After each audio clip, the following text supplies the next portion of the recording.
The divorce has affected my friends. Since John and Amy have been married, Amy's become more tense. She sensed she wasn't getting love from John. John will be a happier person when the divorce is over and he can get Amy out of his life.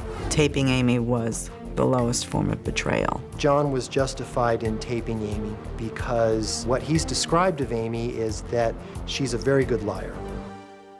Well, as you can see, divorce not only forces friends and loved ones to pick sides, but it divides a family. I mean, clearly this is an emotionally charged issue. Have either one of you had that conversation with yourself that says, look, let's just get this done? Well, I just feel like I just don't stand a chance with the emails we've gotten from John and Suzanne are so incredibly petty that every day we have to address some issue. I overslept one day. John was going to cite me for contempt because I had wet hair and I didn't get out of the house. I mean, every day it's a new challenge.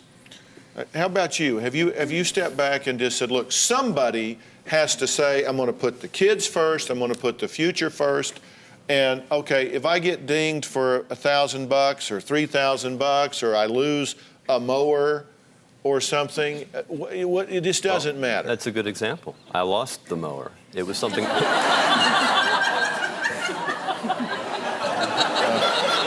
Well, that was a lawnmower given to me by my dad, and it was a big contention. I said, no, it's not worth arguing about. She got it. So yes, I did make that decision that you just said. Do you think that the two of you, do you think that your conduct has hurt the children? Of course. Isn't there a point at which everybody needs to say, you know what?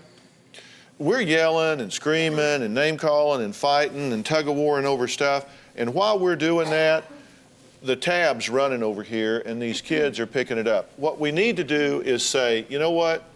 We got married. It didn't work.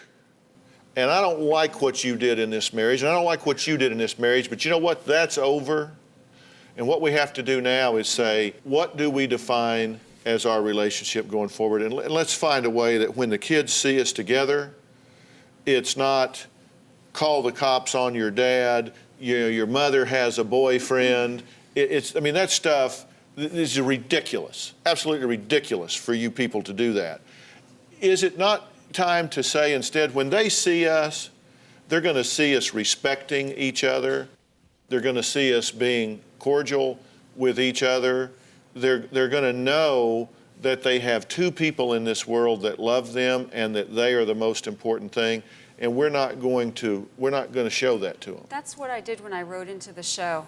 That's what I'm talking about now. But that's what I wrote. I said, my kids, I want them to know that they have two parents that love them, even though the marriage couldn't last. Okay, but how do you put verbs in those sentences now? Don't you need to do that now? I do that. I do. My kids are the most important thing in my life, and that's what I do. I can't change the past. I can change the present and hopefully the future. Do you have a story or a question for me? Click the link in the description and tell me what in the world is going on.